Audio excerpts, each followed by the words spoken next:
Okay? Kasi po, meron na talagang plastikan na pangyayari. At itong si Bongbong Marcos, ikinalulungkot niya na inendorso itong si Camille Villar at itong si...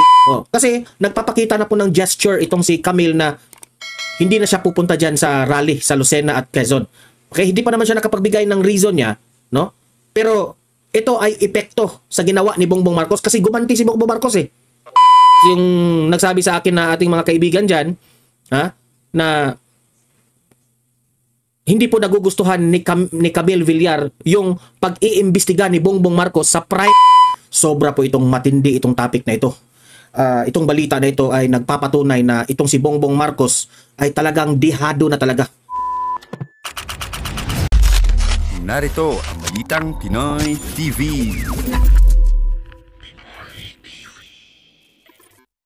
Okay, magandang araw po sa ating lahat at panibagong vlog, panibagong updates na naman itong topic natin ngayon. At by the way guys, itong topic natin ngayon ay sobra po itong matindi itong topic na ito. Itong balita na ito ay nagpapatunay na itong si Bongbong Marcos ay talagang dihado na talaga, no? Nagpapanik na po ang kanilang alyansa. Bakit ba natin nasabi yan?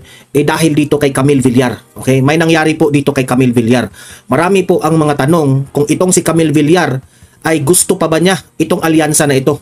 Komportable pa ba siya dito sa mga alyansa na ito? Okay? Kasi po, meron na talagang plastikan na pangyayari. At itong si Bongbong Marcos, ikinalulungkot niya na inendorso itong si Camille Villar at itong si kanyang kapatid na si Amy Marcos. At dahil dyan, marami po ang mga nagsasabi na mga kakilala natin dyan na nagalit raw itong si Bongbong Marcos. Siyempre, kapatid niya itong si Amy Marcos, hindi siya pwedeng kung anong igaganti niya dyan kasi kapatid niya yan. So dito siya gumaganti ngayon kay Camille Villar. Okay? Bakit? Ano ba ang nasabi natin gumaganti siya? Okay? Kasi yung una nating pag-uusapan, itong si Camille Villar, ayaw na po, no? He is not attending the rally dyan sa Lucena at Quezon. Ang tanong dito, hindi na ba siya a-attend forever sa alyansa ng Bagoong Pilipinas? Okay? Kasi nagpapakita na po ng gesture itong si Camille na hindi na siya pupunta dyan sa rally sa Lucena at Quezon. Okay? Hindi pa naman siya nakapagbigay ng reason niya, no?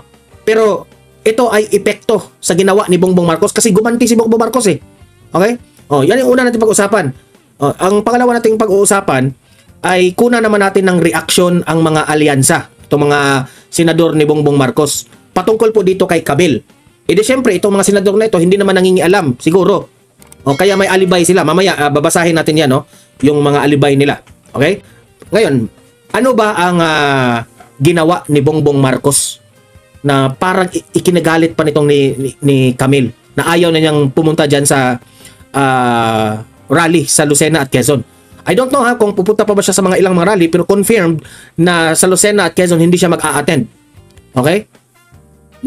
Sa tingin ko, nagalit ito sa opinion ko, at yung nagsabi sa akin na ating mga kaibigan dyan, na hindi po nagugustuhan ni Camille Villar yung pag-iimbestiga ni Bongbong Marcos sa Prime Water. Ano ba yung Prime Water na yan? Sila ang nagmamayari dyan sa Prime Water na yan. Okay? Ang Prime Water po is owned by the Villar. At ito ay pinaiimbestigahan na ngayon ni PBBM. Pagkatapos ng inendorso ni VP Sara, pinaimbestigahan na, okay? So, yun po ang pangatlo natin pag-uusapan. At ano ba ang issue ng Prime Water? Bakit iniimbestigahan ito ni Bongbong Marcos? Mamaya, itatalakay natin yan, Bakit tinitira ni Bongbong Marcos itong Prime Water? Bago ang lahat, bago natin ito pag-uusapan, help me po muna na i-like at saka i-share itong ating video para guys kakalat ito sa taong bayan, okay? Sabay-sabay nating i-like muna at i-share itong video natin, Facebook at YouTube. 1, 2, 3, go! Okay, like and share para maraming makalam. And also guys, paki-subscribe at paki-follow ito para lagi kayong updated sa mga balita na kagaya nito. At ma-notify ang inyong mga cellphones kung meron tayong breaking news. Okay? So, kagaya nito, breaking news ito. So, sabay-sabay natin i-follow, i-subscribe, Facebook at YouTube. Ready? Follow, subscribe. 1, 2, 3, go! Ayan, thank you very much. Okay, let's go. Kagad dito kay bakit itong si Camille Villar, hindi na a-attend sa rally dyan sa Lucena, Quezon, sa alyansa ng Bagoong Pilipinas. So, eto, baka akala ninyo, sasabihin nyo na naman, yan na naman talaga yung mga asal ninyo. Don Mar, fake news ka na naman. Sa Facebook, ang daming magnagbaba sa akin, fake news ka na naman. Paano ako nagiging fake news? lahat ng mga ibinalita ko, ha? Galing ito sa mainstream media. Okay?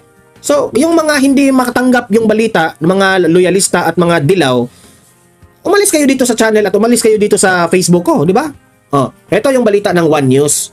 Just in, okay? 38 minutes ago. Representative Camille Villar Camp says Dasolon will not attend today's campaign rally of Alyansa para sa Bagong Pilipinas in Lucena, Quezon.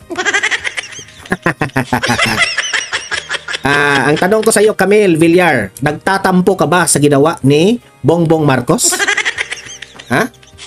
Oh, kasi analysis ko dito pwede siyang magtampo dahil sa ginawa ni Bongbong Marcos sa pag-imbestiga dyan sa Prime Waters owned by your family.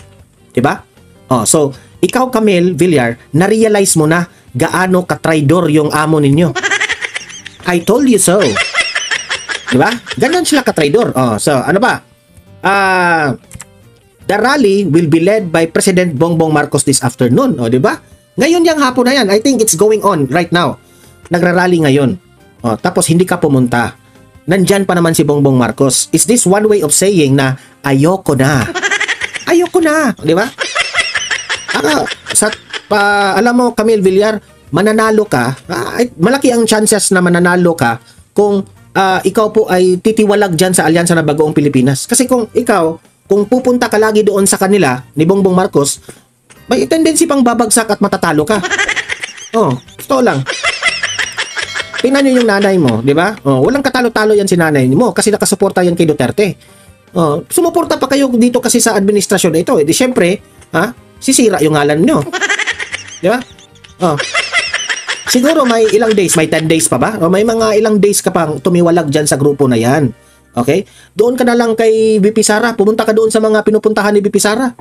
Ha? I-declare mo na, kung ako advice ko sa'yo, sabihin mo sa taong bayan, ayoko na sa Alyansa ng Bagoong Pilipinas. Kasi hindi po ako komportable doon. Traidor na ako doon. Hindi, payo ko lang ha. Payo ko lang yan kay Camille Villar, okay? Sabi pa dito, the president earlier ordered a probe into Prime Water, a company owned by the Villar family. Kaya pala, ha? Meron tayong pagdududa, ha? Hindi ko sinabing nagtatampo talaga itong si Camille, ha? Hindi pa naman siya nagpalabas ng statement. Bakit hindi siya a-attend sa rally? Kaya pala, ito lang ang analysis ko, ha?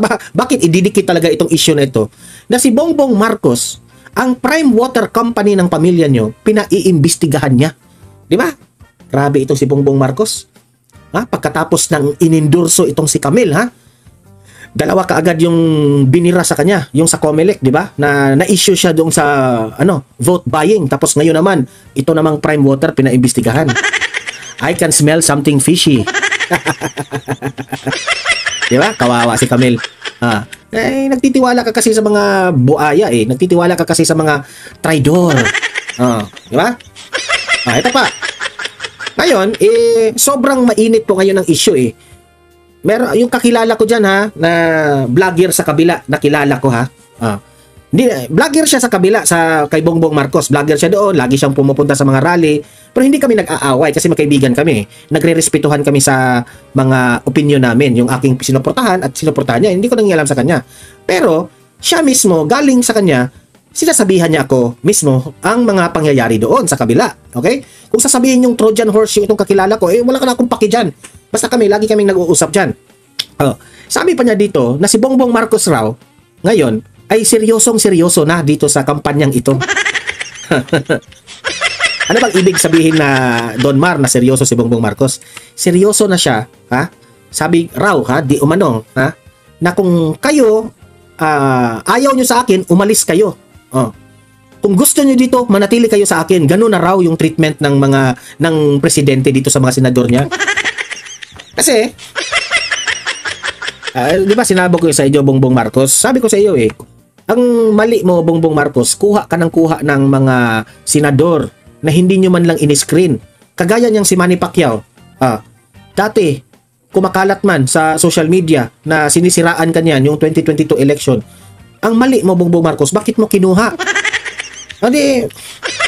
Ayan tuloy, dihado ka ngayon na meron ka ng trust issue sa mga senador mo. Kasi balita ko dyan, parang nagpapanik ka na. Hindi ka na sigurado na itong mga senador mo ay loyal pa sa iyo. Di ba? Si Manny Pacquiao, for example, naninira yan sa iyo. Sinabihan kang ng mga Marcos ay mga corrupt raw. Pero ngayon, kaalyado mo na. Di ba? At pati itong si, sample, itong si Erwin Tulfo. Hindi man niya binoto si VP Sara na ma-impeach. Hala ka. Ang tanong, magiging loyal ba to sa iyo? Di ba? At ito pa, yung kapatid mo mismo, kadugo mo. Hindi ka kinakampihan. Ang kinakampihan, mga Duterte. Is that, that is already, kumbaga, red flag na yan. Na there is really something wrong sa inyong senatorial slate. Ngayon naman si Camille. Okay? So, balita na nagkagulo na raw dyan. May plastika nang nangyayari at may laglagan na raw gagawin. Sino kaya ang ilalaglag? Diba? Ito namang mga vloggers ng mga bangag at itong sa itong mga tambaluslos vloggers, pilit pa nilang pinagtakpan itong issue na ito na ano yan, chinichismis nyo kasi wala naman yan ayaw nyo pa kasing aminin sus, huwag na tayong magbulahan. Kilala na natin ang galawan nitong administrasyon na ito, di ba? Ito yung reaksyon. Ito na nga mga kabalita. Ano na ang masasabi nyo patungkol sa balitang ito?